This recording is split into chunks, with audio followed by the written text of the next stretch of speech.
All right, ladies and gentlemen, welcome to another edition of Wrestling Talks and Thoughts. I am your host, Sahin the Dream. And if the sauce ain't tripping, then the girls ain't tripping. I'm here with Mm. the host. Allow me to reintroduce myself. Young fresh cut, young J Mac man. It ain't tricking if you got it. What's going on? Let's go, Jay. I see you got the little fresh cut going on. You got a little Yeah, shave yeah, up. I had to come through fresh a little bit. I had to get back humanized. Getting extra fresh today. So Definitely. yeah, so let's talk about it. Let's get into it. So okay, so Extreme Rules, right? I called it 3 title changes You did. You was on the money. on the money. That was crazy. That was crazy. But because I really felt like there was I really felt like there was a like there was something they needed fresh. They needed something fresh. They needed to do something different with the show. And they know they didn't have a lot of steam going into the pay-per-view. So, they had to give us something to walk away with that we could talk about. And Right. they definitely gave us a lot to talk about. Sasha Banks, MVP, and who was the third? New Cesaro Day and Shinsuke. and Shinsuke, right. So your thoughts on this pay-per-view? I'm sorry, if you guys are joining us, please drop a comment below. Let us know what you think about Extreme Rules. We will be reviewing 3 parts of the show. The first half will be Extreme Rules. We'll be talking about Extreme Rules. We want to hear from you guys. We want to hear your comments. Drop your comments in the comment section. You post your comment up. We will post you. I'm sorry, you type in your comment. We will post your comment up below. We will respond to your comment. We want everybody to see your comments. We want to know what you guys thought about Extreme Rules. The second half of the show, we'll be reviewing Raw, talking about Raw. What was going on with Raw? What do you guys think about Raw? We're going to kind of like talk about the high points, the low points. We don't get too much into the cards, but just just the extra stuff. And then I have a post I want to read from somebody who posted up. His name is Ethan Wiki. Posted up a good post in one of the group sites, and I want to read what read what he posted up. But yeah, let's get into it. Extreme Rules. So, what are your thoughts on Extreme Rules? What did you think about the pay-per-view overall? Overall, it was okay, at best. But I do want to make a special mention on the show Okay. to a friend of the show, Chanel. So Mm-hmm. Chanel, Ding Dong, they did it. The role models, the blueprint, the boss, the All right. So she rung the bell and she answered the phone. she answered the phone. And Ding Dong, hello. The role models they have all the gold, even though it was in controversial fashion. They Sasha two belt banks. As we stand right now, they hold all the gold, and they're gonna talk as much trash as they want to on Thursday, and on Friday, and I'm here for it. Absolutely. What's up, Sean Keys? Thank you, bro. Thank What's you going for on, bro? being here. What's going on, Sean?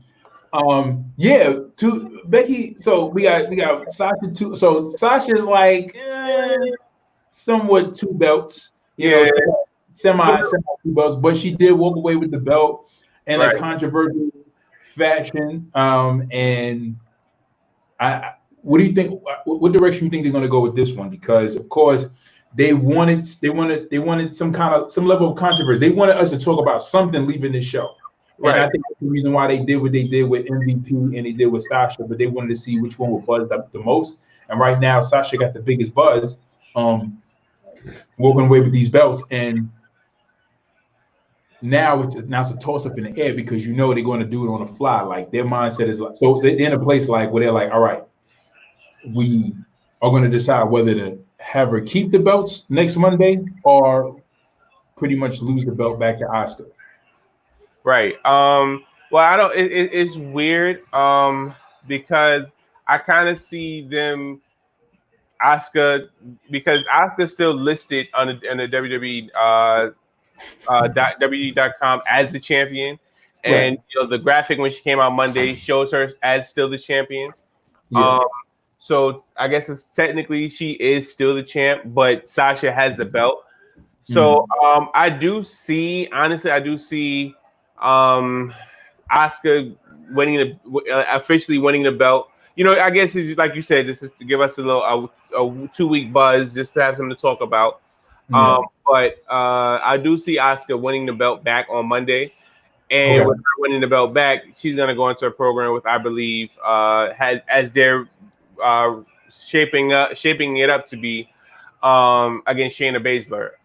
And then maybe we'll see the match that we've all been talking about for months, which is Sasha Banks versus Bayley for the SmackDown Women's Championship on SummerSlam. At SummerSlam, right? At SummerSlam. Right, because you remember, Sasha is still technically on the SmackDown roster, so right, she is. I don't know about this one. Yeah, okay, that may happen. Okay, so what do you think would happen if they kept the belt on Sasha? I would love it. I mean, you know, I'm a Sasha. You know, I'm a fan of Sasha. So I would love for them to keep the belt on Sasha and go in a different direction. You know, but and right now Vince is playing safe because, as we mentioned, Sasha is safe for him. You know, being that Becky and Charlotte's out. He feels safe with Sasha. Yeah. So I would love to see Sasha actually retaining and officially be the champ going into SummerSlam, and see what happens from there. But yeah, I would love to see Sasha keep it, but I just feel like the direction that they're gonna go is Asuka beating Sasha, and then they're going, they're separate ways for two different programs. Now, the rumor that I heard, I don't know if I should say it, but from how things were going on. Wait, hold on. Save that for the rumor. Save that for the rumor report. Just save that. Okay. Just save it. All right. Just save it for the rumor report. Sean Keys has a comment. Sean Keys says Asuka's promos have gotten better, but I still feel she needs a manager. Yeah, she absolutely does need a bit of a manager. Sean also says, I think they don't like the non-English speaking champ. Yeah, I think that language barrier is a bit of a problem. I definitely agree with you, Sean. It is a bit of a problem. They've Shinsuke and Asuka have definitely managed so far. I think it's funny, when Asuka's talking in Japanese, or and everybody, they're looking at her like, what is she saying? If there was live crowds, they definitely would bring back the Stone Cold what? Yeah. Like what? Right. So okay, so I think I really feel like they're in a they're in a purgatory state. They're like in this middle ground place where they're trying to decide, should Sasha keep the belt or should we give it back to Asuka? And I'm gonna tell you what I think they should do. I think Sasha should go over. Sasha should keep the belt. They should run this program with Sasha and Bayley for at least 2 months. At least. Because it's something to talk about, right? We've never seen a level of dominance like this in the women's division, right? We've never seen, two women have so much great chemistry and do what they're doing at this particular time. And they definitely need something to talk about. And I'm gonna be honest with you, even though the women's division don't have the best wrestlers, they have right now the best talk right now. Like, it's the hottest thing to talk about right now. I mean, the most interesting thing, I should say, because of what's going on with Bayley and Sasha and what we hope for in them actually having this great feud, feuding over one of those heavyweight championship titles. So, and then them having all the gold is something to talk about, just to see exactly where they go. Ethan Wick says, "You big booty, Asuka."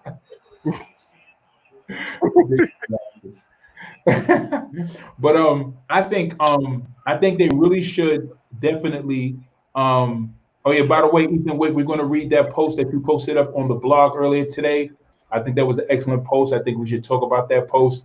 We're going to talk about that later in the show, towards the end. But yeah, I'm sorry, we got a shout out real quick from Minor Gun Gungrude. I'm sorry. Hopefully, I'm pronouncing it right. He says, "Hello, how's it going, y'all? Thank you for joining us, Minor.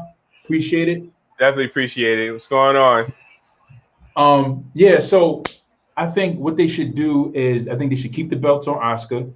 I'm sorry, just keep the belts on Sasha and Bayley, and just let them run that program for like at least 2 months, maybe 2 months, just enough time for them to build some level of stability with the gold, and then have them run off into a feud. Then have them slowly but surely lose, like first lose the tag titles, then one of them lose the heavyweight championship, or one of them lose the heavyweight championship, then they lose the tag titles, then one of them have a heavyweight title, and then they run into that feud of, oh, you caused this match and you caused that match, you caused this match, that kind of situation.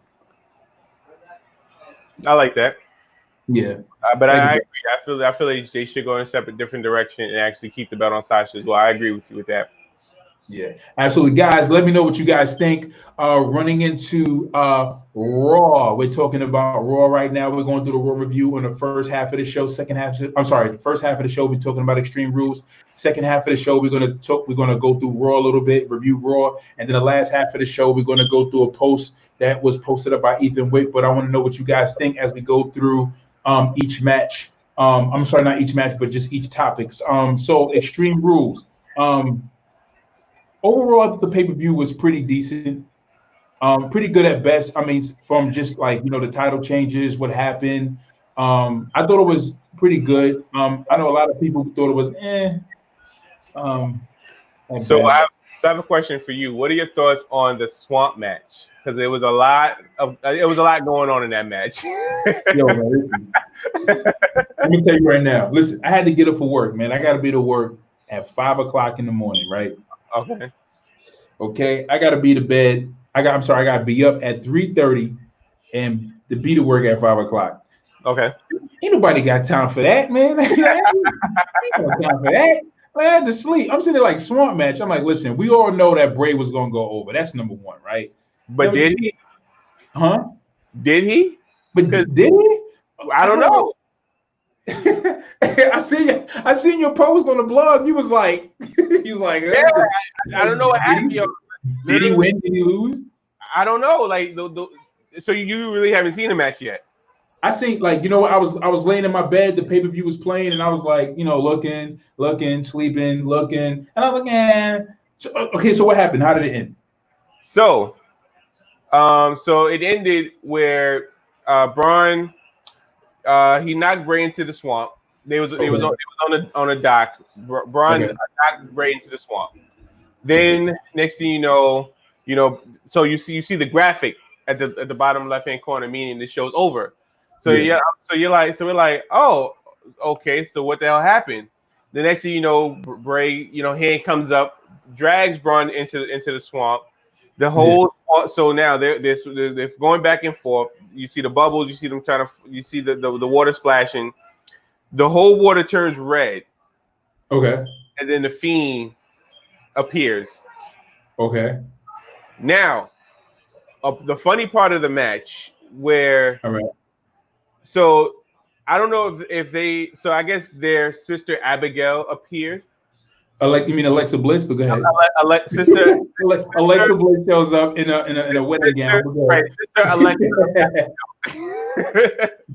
Sister Abigail, right? Abigail Bliss. Let's say it like that. But so she comes in with the veil, pulls it over like, Braun, you wanted me. And I'm like, wait, what the hell? So so now you're bringing back mixed match challenge. I was like, yo, it was just too much going on in that match. But yeah, the match ended. Like I said, Braun kicked Bray into the water.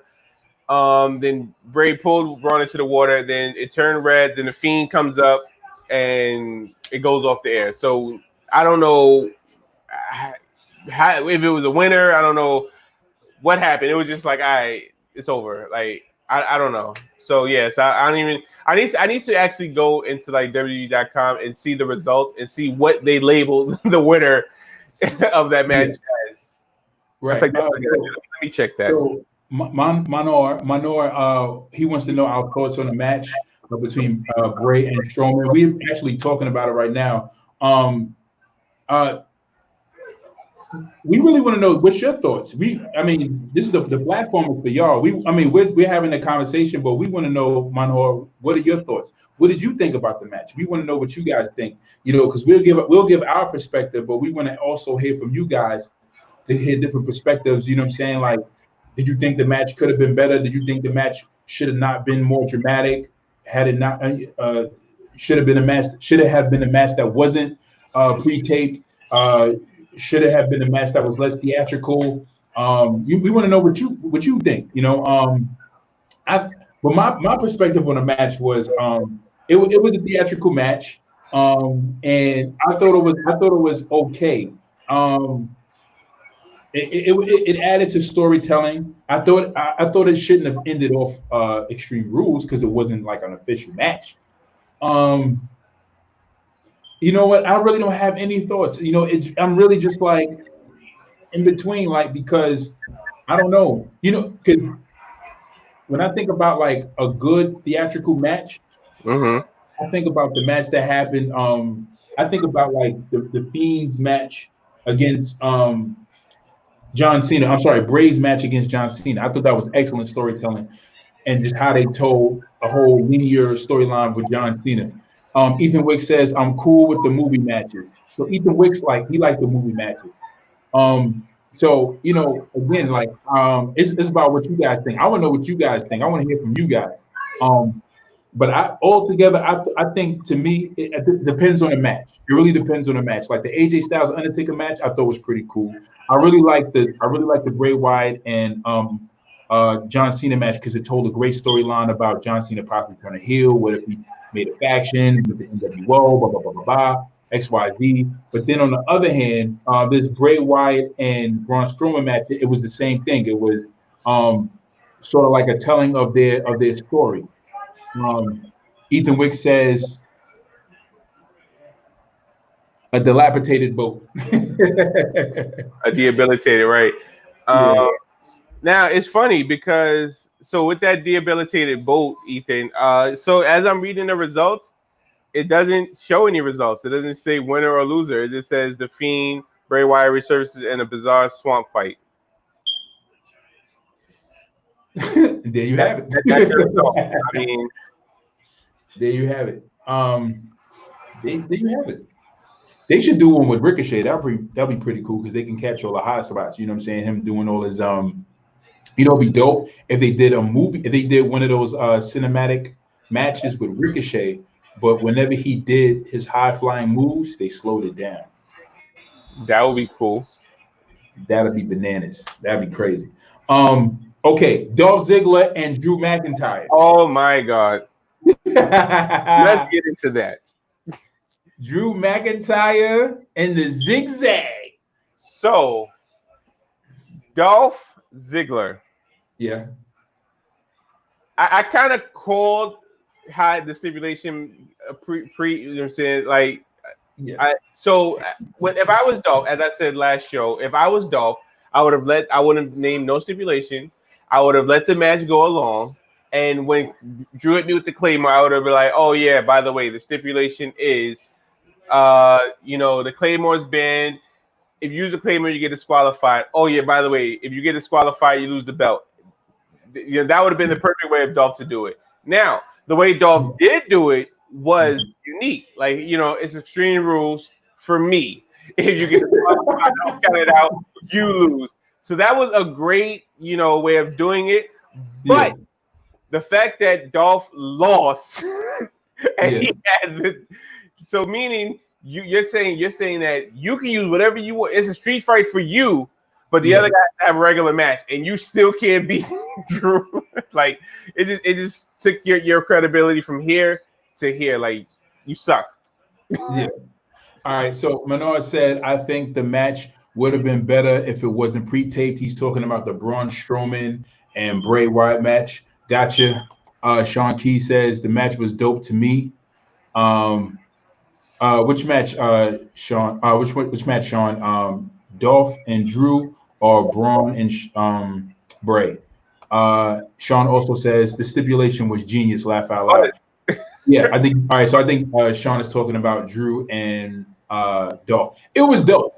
Like I laughed. I was like, "Yo, this guy's a genius." I was like, okay. He was like Extreme Rules only for me. I was like, that's dope. That's dope. But I wish, you know what? I wanted. I'm gonna be honest. This may be an unpopular opinion. Y'all may not be feeling me on this, but I'm gonna just tell you what I feel like. I feel like if Dolph Ziggler would have won, it would have sent some level of shockwaves through the WWE universe. It would have. And people would be like, Dolph won? Dolph beat Drew? Because it would have been like out of nowhere. It would have been a shock. It would have been like, wow, like he won. Even if he held it for that day and then lost it on that Monday. You know what I'm saying? In some kind of fashion. I thought it would have been pretty dope. Like just to have something like that, just a little bit, you know? Right, a little shock value from it. Right, a little shock value, you know, and I think that wouldn't have hurt. You know, Dolph been a transitional champion before. I don't want him to be a transitional champion at all. You know what I'm saying? But I think, you know, with the way they're trying to work in this whole Drew McIntyre and Randy Orton situation, they're really looking at Randy because Randy's pretty hot right now. So he's on fire. Yeah, he on fire. Randy on fire right now. You know what I'm saying? His promos is A1. The way that they're booking his matches to keep him strong and push him. I really would be cool with Randy having the belt. It's just that, and I think that they're trying to build some kind of angle where they have Drew eventually take the belt, but they want it to be when they have more of a crowd. But I thought this match overall, Drew and Dolph was pretty good. I liked it. I thought it was pretty good overall. Yeah, I enjoyed it. So what else do we have? The eye or an eye.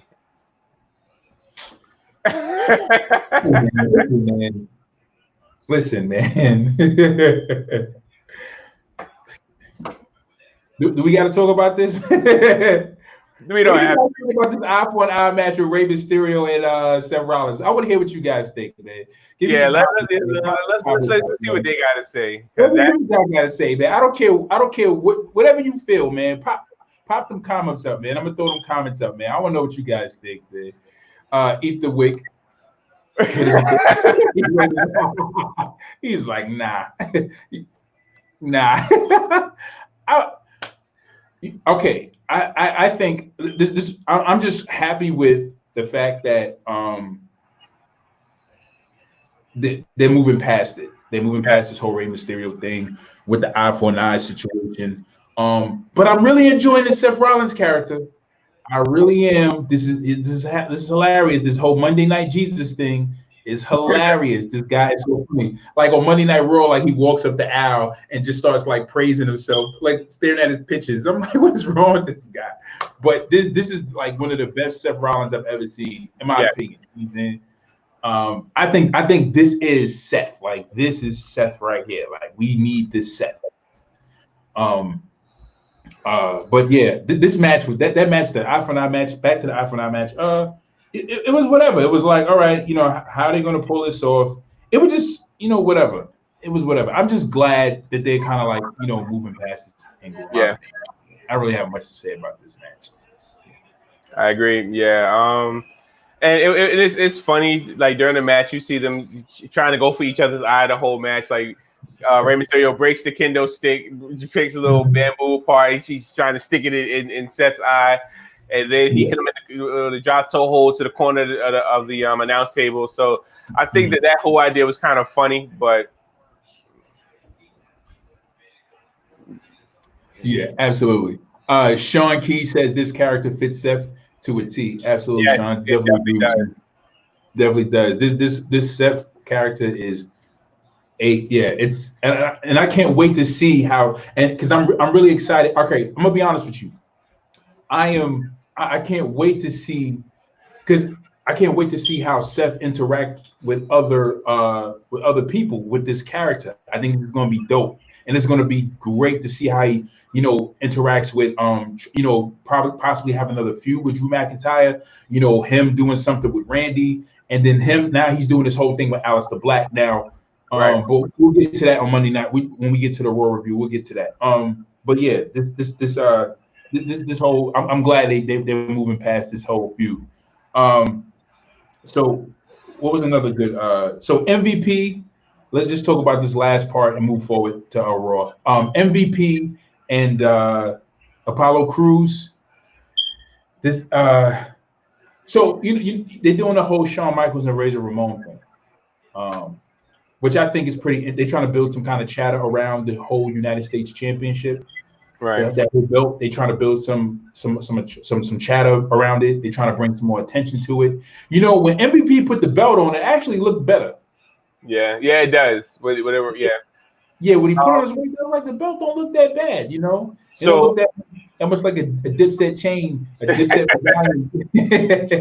So it's funny because when they was announcing it, they said Apollo Crews did not pass his pre-match physical. I'm like, what the hell is that? Like, since when did y'all start? This is not boxing. Exactly. Like I've never heard of a pre-match physical, but the thing is, Apollo Crews tested positive for COVID. Yeah. So that's the reason why he wasn't at Extreme Rules and why he hasn't been on Raw. So I guess they're still trying to make the United States Championship kind of relevant and being seen. So when Apollo Crews does come back, it just flows.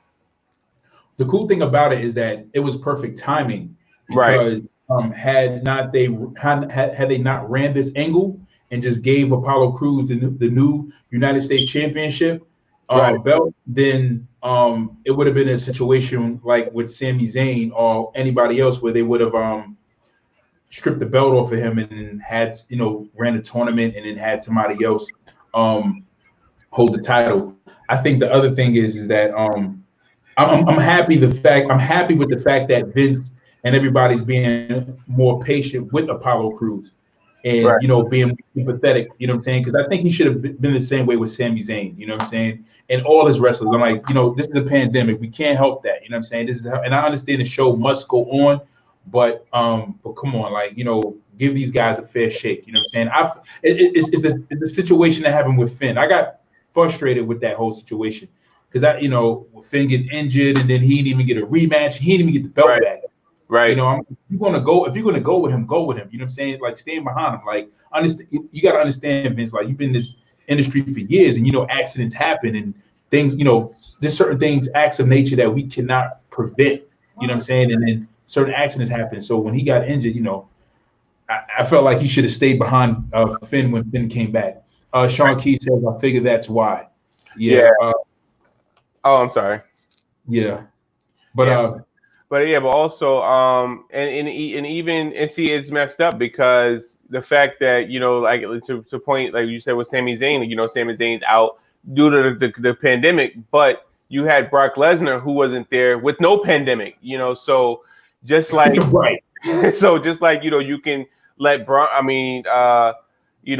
show up when he wants, I feel like Sami should have kept the belt, and when things start cooling down, because at the end of the day, they wouldn't have missed the Intercontinental Championship because one, AJ Styles barely defends it anyway, and two, you have the Universal Championship, so that kind of takes precedent on what they do on SmackDown. And plus, like I said, SmackDown is 2 hours, so you're not really gonna miss the Intercontinental Championship, with it being on Sami. And when he's able to come back, then he would have, made a big return and, made a big fuss about it. But yeah, like you said, I feel like Vince should have been more patient with Sami, like he is.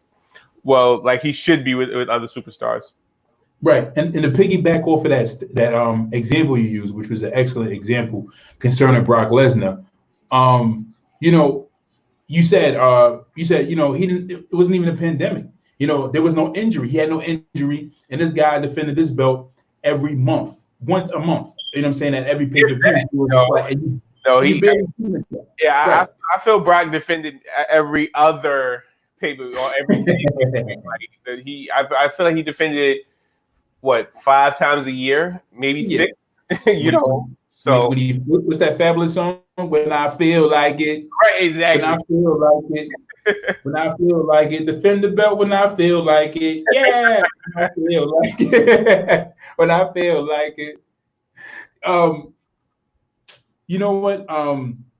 But there were other champions who like had belts and barely defended. Like Dean Ambrose had the United States Championship for almost a year and barely had any title defenses. You know what I'm saying? And when he finally defended it after I think 3 or 4 months of having it, like he lost the belt. It was just like, bro, you had the belt for almost a like I think he was like a week shy of being having a full year title reign. Right, yeah.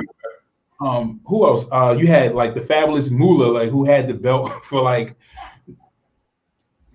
millenniums. Like, you know what I'm saying? Like she had it for decades and like barely she defended that belt like once every decade. You know what I'm saying? And finally she loses the belt. Like, so yeah, Vince could be patient with his champions. He needs to, because I'm like, Vince, like this is how you build, stronger shows, man. Like how they built Bruno Sammartino, Pedro Morales, Hogan, all the champions that they had, Macho Man, Diesel, people that they put the belts on for lengthy periods, and then had them lose the belt. You know what I'm saying? It brings more excitement to the title. I mean to the title picture. Sean Key says she never lost that belt, but never defended it. Oh, so she never lost the belt. Wow. Okay. Adds to your point. Okay, all right. That's what it is. What it is. I thought she lost it. Okay, so she never lost the belt. Ethan Wick says they need to have more title matches on Raw or SmackDown to make some of the belts. Absolutely, I agree. Absolutely, like my favorite Intercontinental Champion to this day is every time I see the Intercontinental belt, I always think about Mr. Perfect. And I think about Mr. Perfect and Ravishing Rick Rude.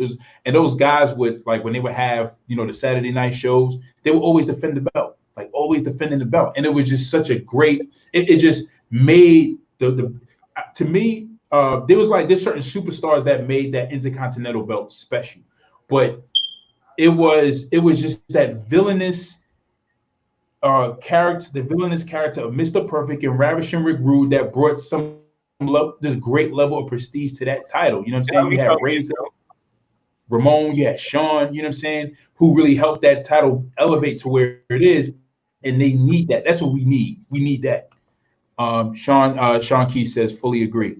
Absolutely. All right, so let's get into Raw because we're running a little low on time. Jacob Holder, shout out to Jacob Holder. Thank you for joining us, bro. I'm glad there actually going to be decent buildups for some of these feuds. Absolutely. I'm glad there are going to be some decent buildups. That's what we need. We need some decent buildups for these feuds, because they've been lacking in the last, few years going back, during the whole PG era. Like, they were just having random title matches. You'd be like, yo, where these title matches come? Like, yo, they didn't even fight. They didn't have a match for a whole month, and all of a sudden, randomly, John Morrison versus John Cena for the heavyweight championship. Like, why is he fighting him? Like, they didn't even have a #1 contenders match for this match. Right. They just put him in the picture. Like, where did he come from? You know what I'm saying? But I'm glad they're having these feuds, you know what I'm saying, to get us more interested into the heavyweight title picture. All right, moving on to Raw. All right, before we move on to Raw, all right, we're going to hit this last comment up from Sean Keys.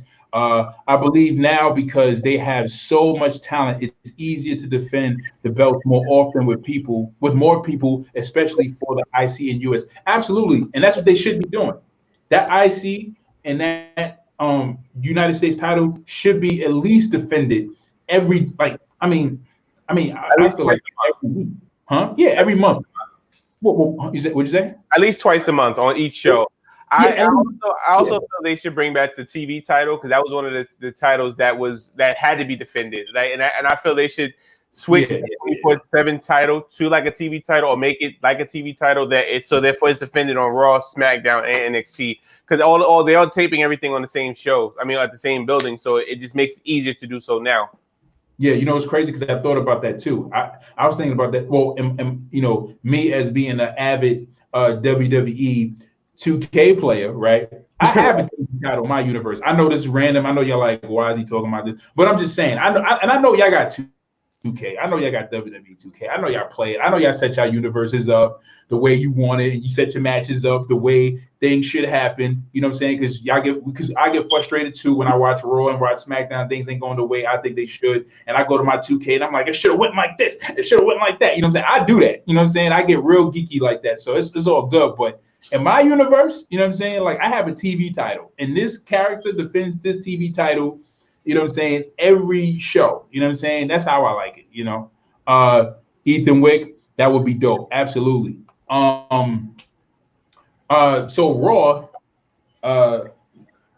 Raw show, we had some questions answered concerning MVP and Apollo Crews. So MVP officially made himself the official, United States champion, even though he did that in Extreme Rules, but now he solidified himself on Monday Night Raw. And then we have Stephanie McMahon. She sanctioned a match for next Monday Night Raw for Asuka and Sasha Banks to fight over the women's championship. So now they're in this position. So now, we're kind of waiting to see how this turns out.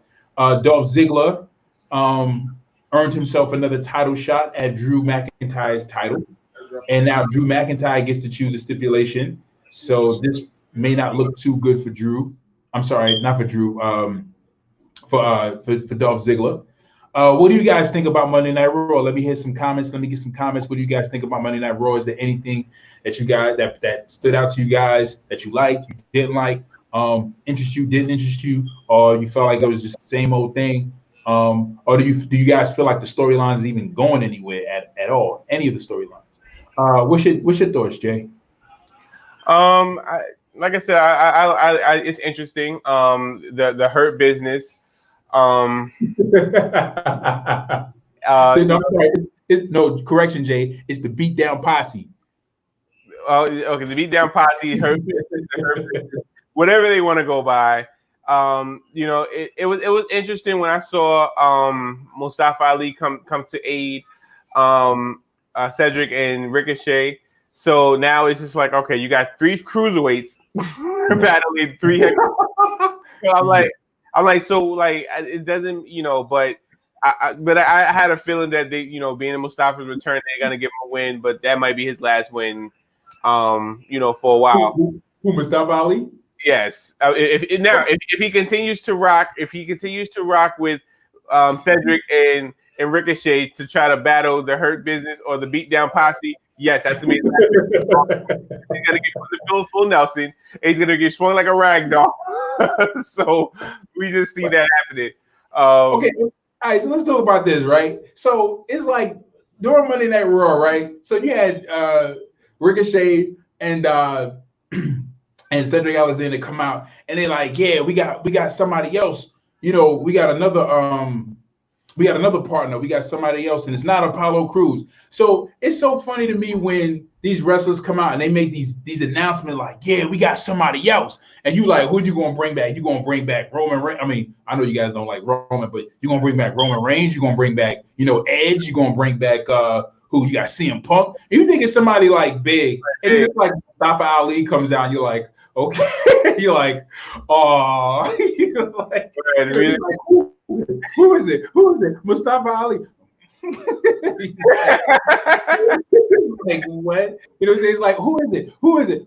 R-Truth. Like what? You like what? Like now you be like, all right, who is it? Us Mustafa Ali come out. Move, Mustafa Ali who coming out. Move.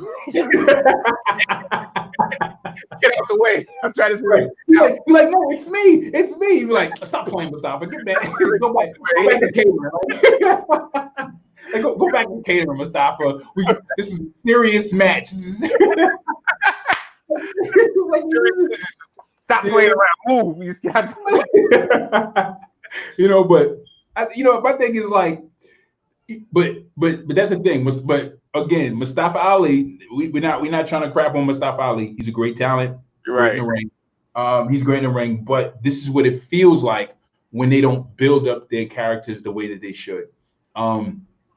And like again, like if they build a like say if it was Mustafa Ali and Cedric Alexander, and they built up Ricochet properly, and then they came back and was like, "Oh, we got another part," and then Ricochet popped out, I'd be like, "Yeah, you know what I'm saying?" But because the way they built, and again, I like Ricochet. You know what I'm saying? I think he's dope. You know what I'm saying? I think I think those three guys are awesome in the ring.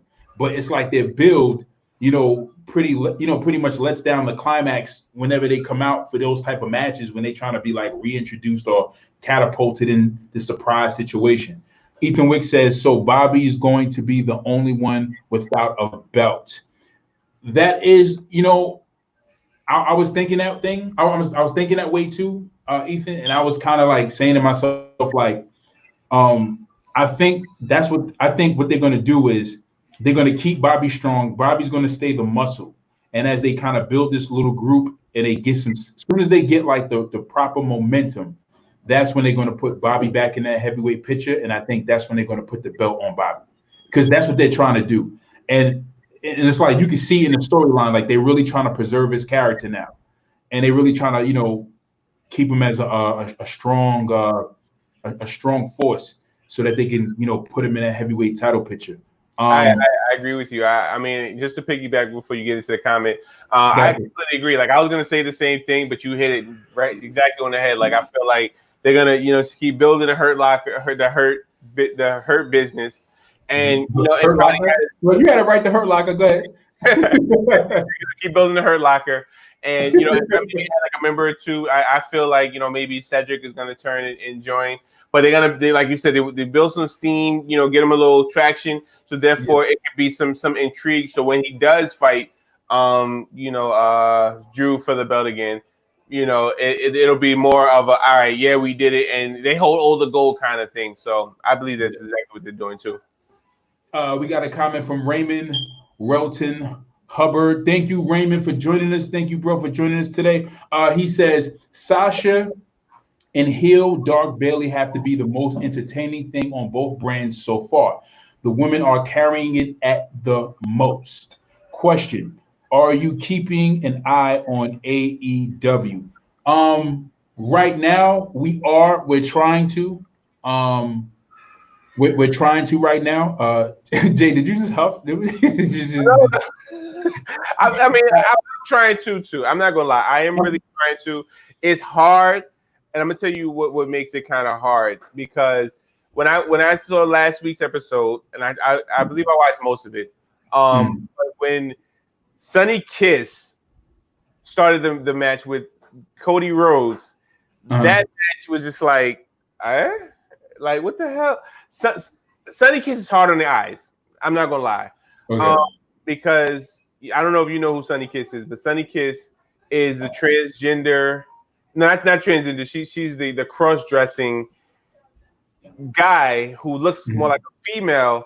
So when you're watching the match, you're like, "Yo, is that a guy or a girl?" And it is kind of weird, watching it now. Yeah. So I'm not gonna front that. That's what's kind of hard for me. But other than that, AEW, what I'm saying, it's okay. I feel like they need some kind of star power or one or two. Mainstream, like we said before, they should throw whatever CM Punk was asking and had there with them. But but like I said, I'm starting to try to overlook certain things. But like I said, that whole Sonny Kiss angle, and then you got the Nyla Rose, the transgender female. That's kind of like too much in one organization. Yeah, Raymond said he agrees with you. We're going to get to Ethan's two comments. Ethan Wick says Ricochet died when he put on them shorts against Brian. I agree. Yeah, that I'm like, yo, Ricochet, the pants, what happened to the pants? Oh man. Ethan Wick says straight clapping ass. is that's Sonny Kiss? Yeah, Sonny Kiss. She has the Daisy Dukes in the crop top, and I mean now. Sonny Kiss is an amazing talent in the ring, but it's just hard on the eyes. Like I'd rather watch Santina fight, to be honest with you. That's just all right, cool, got you. Anthony Cobbs, thank you, Anthony Cobb, for joining us. He says, I don't have a main roster question, but how do you feel about Keith Lee? He is getting a lot of heat right now. People are saying he is overrated. He's too fat. This and that. I'm really starting to feel racism here because when he was North American champ and never before everyone was on his coattail. Now, since he is double champ, I see a lot of her coming his way. I'm sorry, a lot of heat coming his way. Anthony Cobb. Okay, so yeah. So to answer that question, Keith Lee is definitely in the main spotlight, having NXT title, and that's going to come with him being in the forefront. He's going to possibly have to work twice as hard because he has that attention. When he was North American champion, it was like, yeah, like it's the wishing of or the hoping of, oh yeah, I hope Keith Lee could be world champion, and then when he finally becomes world champion, which is something that a lot of people thought probably wouldn't happen, like Obama becoming president, right? He becomes champion, and now people, and now it's like a culture shock. It's like, oh my God, like it actually happened. And now what's going to happen is Keith Lee's in a place where, but he's in good hands. He's in NXT, so they're going to book him right. So even though people may say he's overrated, because we know Keith Lee ain't overrated. He's great. He's a great in-ring talent. You know what I'm saying? He moves like Kevin Owens. You know what I'm saying? Oh man, Kevin Owens, great in-ring talent. Those guys are big guys. Kevin Owens, Samoa Joe. Oh my God, man, those guys, man, excellent talent, man. And those guys are doing 5-star matches at Right, but the thing about it is they all are amazing, but Keith Lee is bigger than both them guys, and he takes risks or he tries moves that none of them. I don't remember seeing Kevin Owens try a hurricanrana. Like now I've seen him do a dive over the top rope, but I've never seen him do a hurricanrana or wait, Keith Lee did a hurricanrana? Keith Lee always does hurricanranas. Keith Lee does hurricanranas. He does moonsaults. Him and Dominic Dijakovic did a Spanish fly off the top rope. Wow. So yeah, wow. like yeah, those two guys, like I said, Keith Lee takes risks that. Yeah, I mean, like I said, Kevin Owens and Samoa Joe, they're big guys that move, but Keith Lee takes risks and he does moves that you'd be like, wait a minute, wait, time. How did you do that? Yeah. So Keith Lee is going to prove. Keith Lee's in the proving grounds right now. Right. You know he's at a place where, but Keith Lee has the talent. Keith Lee just needs to stay consistent. As long as he stays consistent, all that chatter is going to disperse. But people going to call him overrated now because he's in a spot that they wanted somebody else to be in, like a person like Adam Cole, because people weren't over Adam Cole yet. Adam Cole was hot. You know what I'm saying? Even though Adam Cole had that he had a year-long reign, Adam Cole was hot. You know what I'm saying? And it was like when Adam Cole lost, it was a shock, even though they would like to see Keith Lee have the belt. But Keith Lee's in a place where he's going to prove his worth. Sean Key says AEW's fire. Ethan Wick, he gave the dead face in the coffin for the whole Sonny Kiss situation. Sean Key says, I can't watch Sonny Kiss. Sean Key says, Keith is fully deserving of all the attention he's gotten. Absolutely. He definitely deserved it. He grinded for that. Absolutely. Definitely agree with you, Sean. And definitely agree with you, Anthony. Sean Key says, Kevin and Samoa can really go for guys of their size. They get down. Absolutely. We definitely agree with you. Anthony Cobb says, do you feel he should stay on NXT? Keith Lee should stay there. Like Keith Lee needs to develop. You know what I'm saying? Let Keith Lee build that natural momentum, because pushing up too quick and too fast, we seen what happened with Roman Reigns. You know what I'm saying? Being pushed out too quick, too fast. We seen what happened with certain superstars, who just get that push too early, and it backfires because they give them these scripts, they put them in these roles that don't fit them because they're trying to rush the process rather than giving them that gradual build. I mean, and I'm kind of biased. I don't want any of the any more NXT superstars to go up to the main roster. And just because, like I said, we talk about it all the time. Like Vince buries them, and now if Vince would actually use them correctly and kind of put them in storylines and give them a legit shot, then absolutely. Yeah. But it's like in NXT, like I said, NXT, they have like a brotherhood there. Brother and sisterhood, I should say. So they have like a family, kind of vibe. So they enjoy working together. And Triple H, takes risks. He takes chances on Gargano, Ciampa, Right. Adam Cole, Keith Lee. Because honestly, if Keith Lee was on the main roster, I do not see Vince saying, you know what, I'm going to put the Intercontinental and the Universal Championship on Keith Lee. Yeah. Or I'm going to put the United States Championship and the heavyweight champion. He did it for Seth, but I do not see him doing it for Keith Lee because Vince wouldn't take a chance like that because Keith Lee isn't the ideal superstar. He doesn't have the ideal look that Vince was looking for. But Triple H said, you know what? This guy got momentum. He got heat. He's trending right now. Let's do it. You know, so Triple H takes more risks than Vince. Now, if Vince kind of steps back and allows, you know, other people to take suggestions and give other people chances, by all means, I would love, you know, for the Undisputed Era to come up. Now, there's a graphic that's shown that I hope it comes true. Yeah. That Adam Cole, because I don't know if you remember, but when Drew McIntyre won the title before, Adam Cole came and rained on his parade. So there's a graphic that showed Adam Cole is going to do the same thing to Drew McIntyre on the main roster, and the Undisputed Era is going to challenge the Street Profits for the World Tag Titles. Now that will be amazing. I know it's not going to happen. It's a pipe dream. That would be amazing for SummerSlam. All right, we got a few comments. Ethan Wicks says Adam Cole. He says I feel Adam Cole is overrated. Really? Overrated?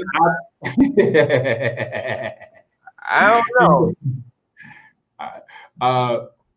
I've never watched much of it. I've seen some good matches from Adam Cole. I think Adam Cole was pretty good. I think he's all right. You know, I'm not a big fan of Adam Cole. I think he's all right. Like, you know, there's certain classes of people I'll put certain people in. But would I put Adam Cole up there with like a Ziggler or like a Shawn or like a Ricochet?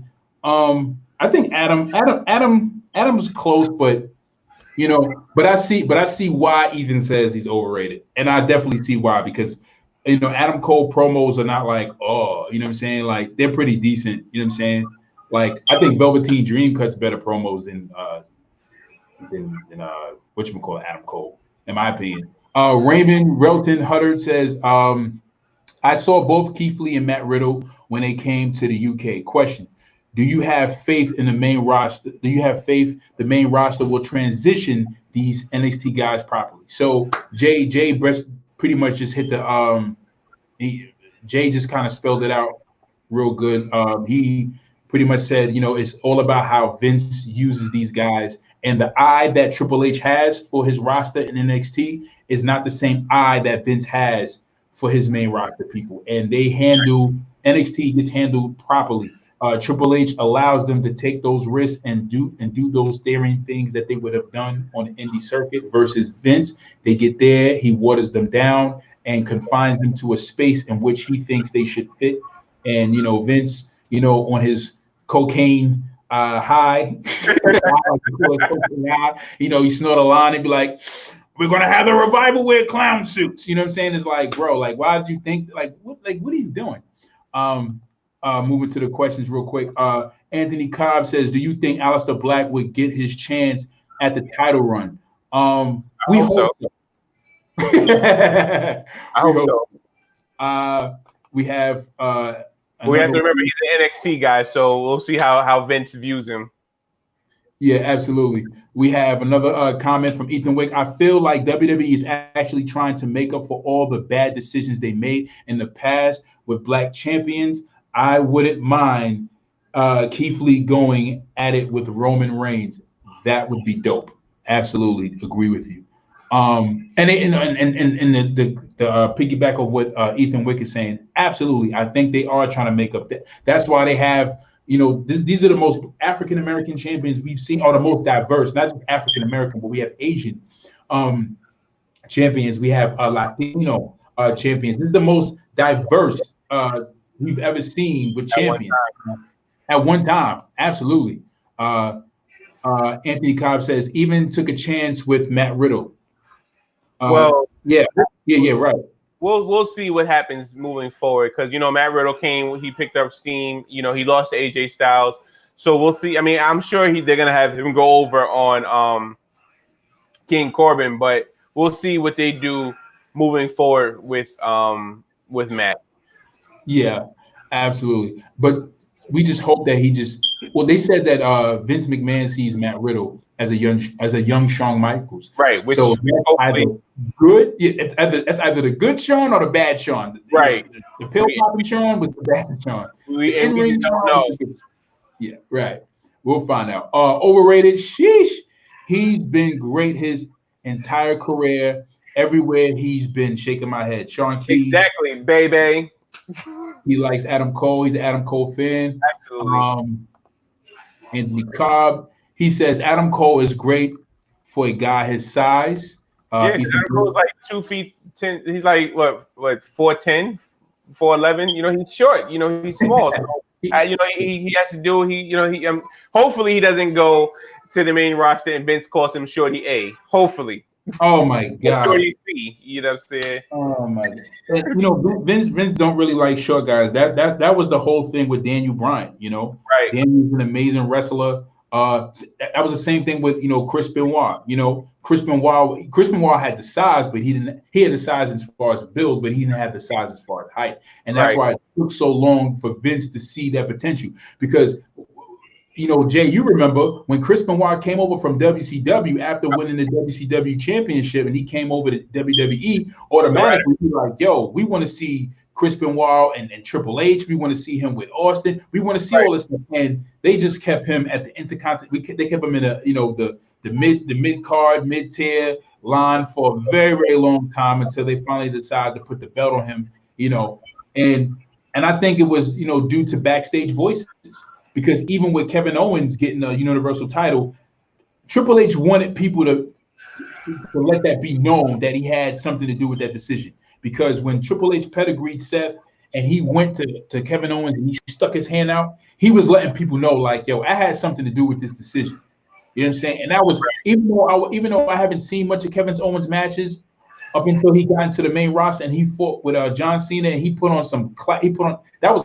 those two matches he had with John Cena was classic. Even though I'm not a big John Cena fan like I used to be before he stopped rapping, but those two matches was classic.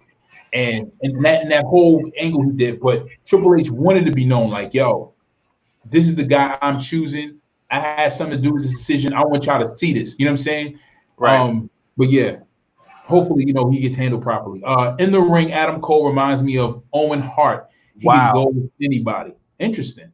I've never heard that comparison, but that's head on. That's a great comparison. Yeah. Definitely different. How do you guys feel Matt Riddle's going to do on the main roster? It's all on Vince. We feel like Matt Riddle can do very, very, very well. I'm a Matt Riddle fan. I like Matt. I rocks with Matt. I hope they handle him right. And I would really like to see his feud with AJ Styles further, because I think they're good counterparts. Right. But I would like to see their feud extend a little bit longer and see how they handle him with more feuds. I'm sorry, Jay, go ahead. I said I'm shocked he lost that Intercontinental title match clean. And that's what kind of had me, now if he would have lost with due to interference or some of the kind of distraction, I'm like, all right, but he lost clean, which was shocking to me. Yeah.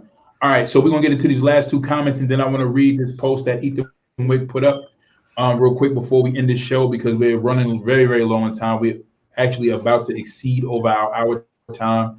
But I want to get to this post because I said I would read it, and I thought it was a very interesting post. Last two comments. Manoa says WWE these days doesn't know how to use their superstars. Absolutely. I agree.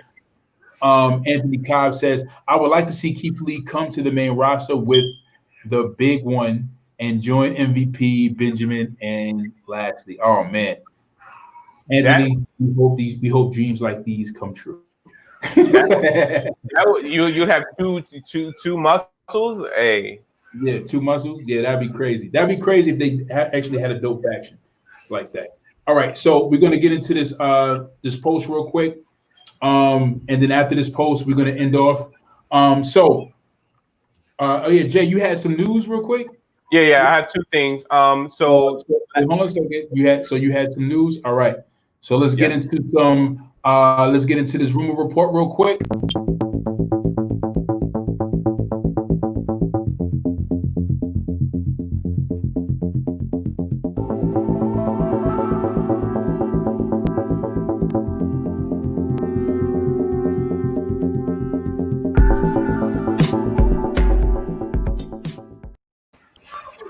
All right. So, hot off the press. So last night we did see Kyrie Sane defeat BAYLEY in a non-title match, which is scheduled to be her final match. So the rumor is that she's supposed to be sent off. She's going back to Japan.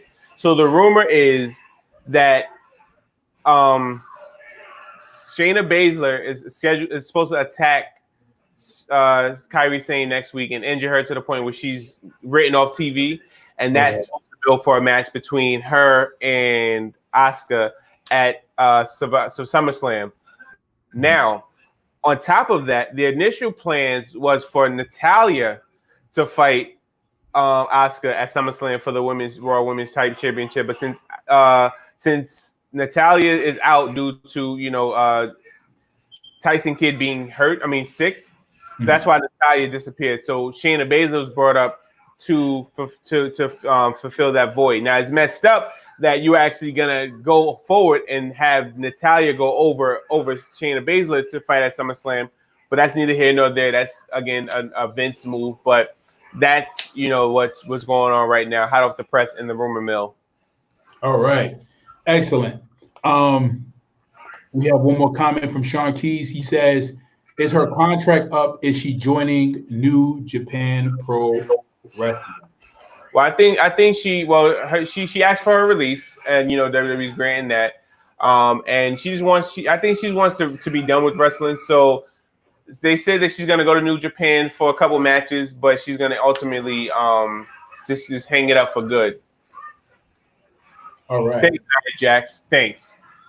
By Comania, Nia Jax. You notice she hasn't been on the show in like months, right? Yeah, I see it. And we don't miss her. Wow. All right. So Ethan Wick posted this post up. I was reading it earlier today. I thought this was pretty good. I thought it added some interesting context to African American wrestlers. Just the way that the WWE sports entertainment is moving. And I'm going to read this article real quick. I want to know what you guys think. Drop a comment in the comment section below. Me and Jay are going to give our point of view, and then we're going to end off real quick. All right. So he says, I 100% agree that Naomi deserves better. So this is concerning the whole hashtag that's been going on with Naomi. Yeah, the hashtag. Yeah. Yeah, Naomi deserves better. He says people seem to be people seem to be talking that Naomi should be given the title. Nobody said that. Naomi should be given stories that she's passionate about, that she can have fun with, and that will utilize her talent. And now he goes into the misuse of talent is nothing new to the WWE. They have been doing that for years. The fact that Natty isn't on top of their division shows the company overlooks talent and ignores fans.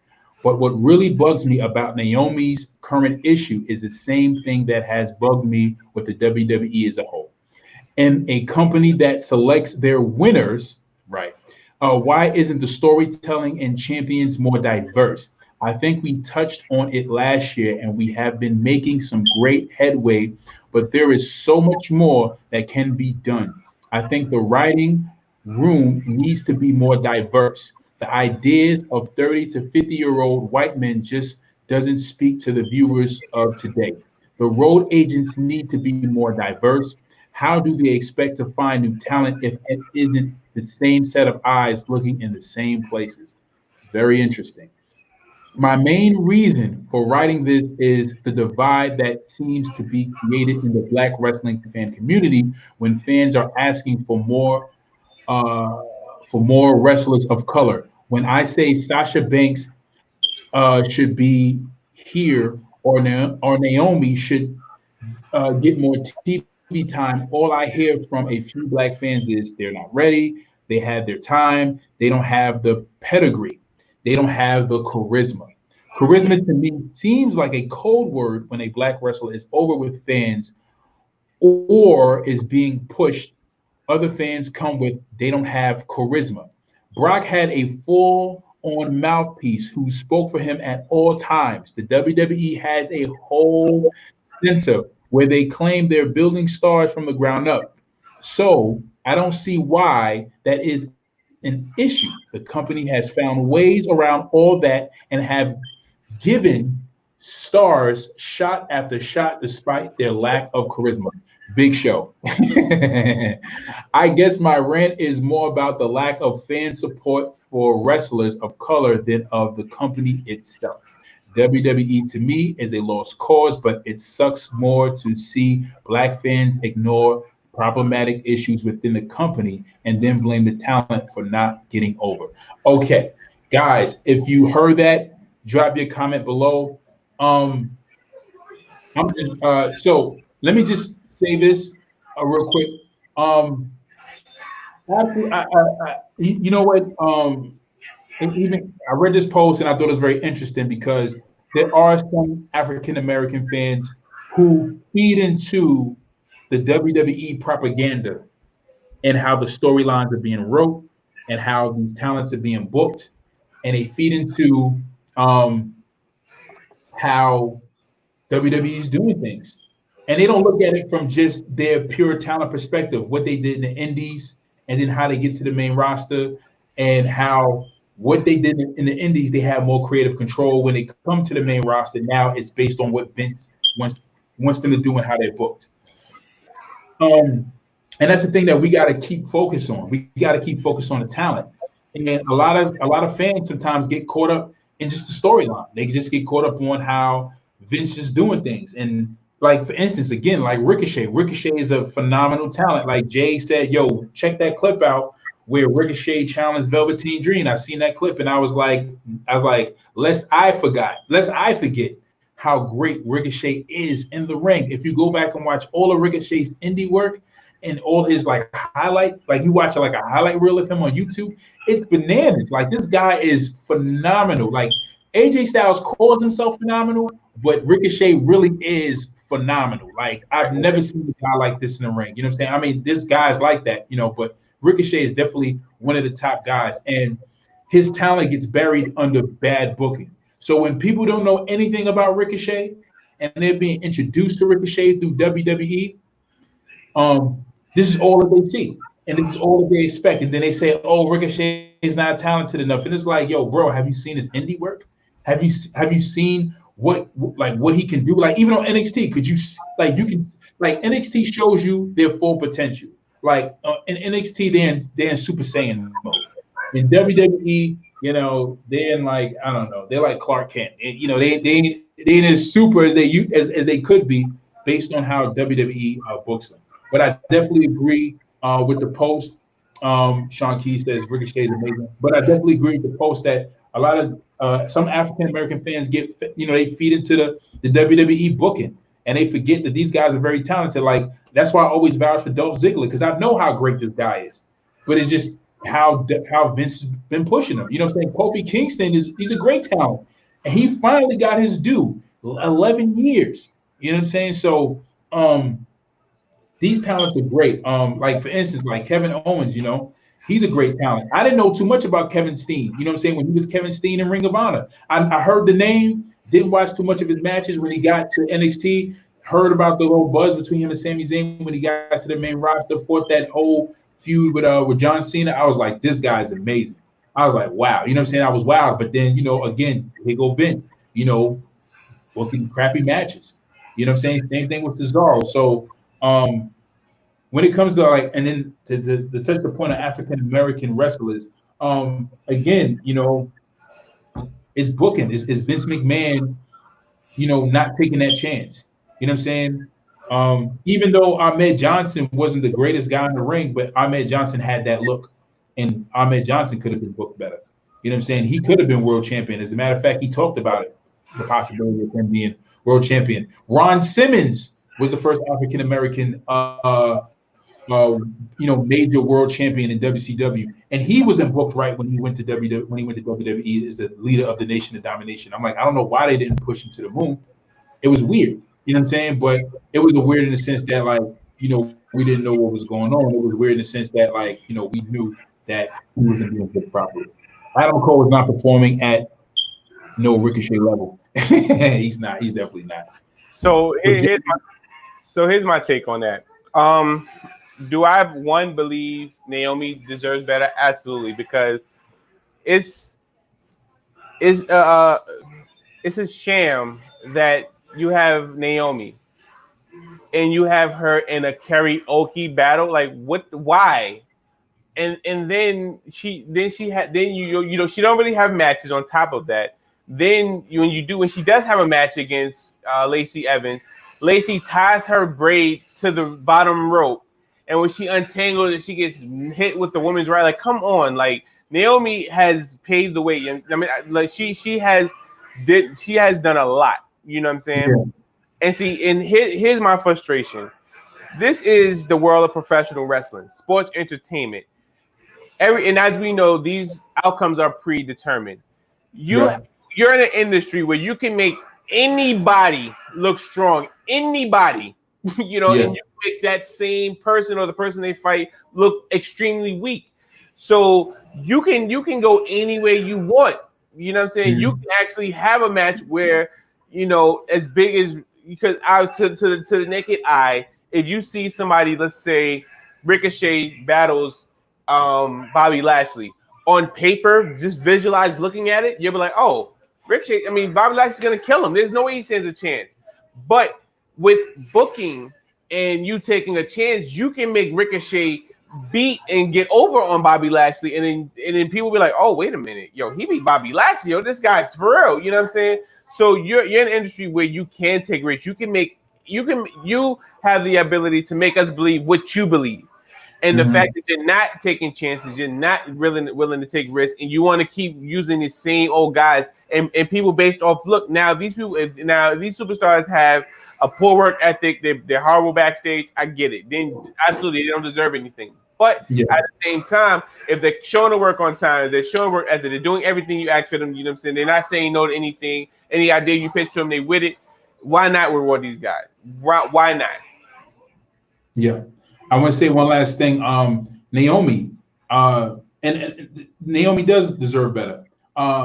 That woman division at the time Naomi became champion, the women's division was in an okay place. I think at the time we didn't have Paige, we didn't have AJ Lee, right? Mm-hmm. And women's division was in an okay place, right? Naomi wins the women's title, right? Mm-hmm. And she starts the whole glow gimmick. The girl, like, she starts the whole glow gimmick. Then she makes the title glow. Right. She does 110% with her gimmick. 110% with her gimmick. And it was to the point where WWE had to make a champion a second time. You know what I'm saying? And it just goes to show, like, how they didn't look at that like, yo, this is like the next female John Cena. You know what I'm saying? In the sense that she had the colorful image, you know what I'm saying? She was kid friendly, you know what I'm saying? Especially girl friendly. I can imagine a whole bunch of little girls getting into wrestling just to have that glowing WWE women's belt, and then having, buying her glowing merchandise. Like she's a cash cow. Right. Naomi's a cash cow, but but again, Vince, that pigment, you know what I'm saying, sometimes is the only thing they see. You know what I'm saying? And yeah, Ethan agrees. Yeah, it was fine. Yo, Ethan, word to my mother. That's the only when I read the article, I was like, facts. I was like, what? That's the only female title I'll ever buy. Just because it was just so different. Like, it's gonna be so hard to match that. And she did 110%. Right. And see, and here's my other issue. Outside of the glowing aspect of it, Bianca Belair is Naomi times 2. You give her that credit. So Bianca Belair is just as athletic, is just as good in the ring. Even more. But even more, and she's even stronger than Naomi. And the fact that you have her, and I mean, you just brought her back, which is good, but she deserves better as well. You know what I'm saying? So hopefully moving forward, she's having promos. Hopefully she's being used, but it sucks. It's just crazy that you have amazing talent on your roster and you do not want to use them. Yeah. What do you, Zachary Mall? Thank you, Zachary, for joining us. We appreciate you, bro. What do you think of Seth Rollins and Kevin Owens? Oh man, Zachary. Oh, we're about to close the show, man. You about to have us go into a whole another conversation. We are over an hour. But real quick, Seth Rollins and Kevin Owens. I think Seth Rollins, his gimmick right now as the Monday Night Jesus, I think is pretty cool. The cult leader Jesus, the Jim Jones of WWE. No, I'm sorry, Jim Jones would be that would be Bray Wyatt, but he's the Jesus of Monday Night Raw. Seth Rollins, the Jesus without the powers. Yeah, he's gold. Right now, Seth Rollins is money. I'm not. Seth is money. Kevin's been money. Right. Ever since after when Kevin Owens came up from the main roster and he did that whole thing with John Cena. Kevin Owens always been a bankable superstar, and he showed that he was dependable. It was just his poor booking. And his match, he should have had him. And to get to the point, Zachary, Kevin Owens should have had a match with Chris Jericho over the United States. Over the Universal title at WrestleMania. It should have not been for the United States title. Goldberg should not have came back and beat Kevin Owens. That match should have their feud. Chris Jericho and Kevin Owens should have extended to WrestleMania.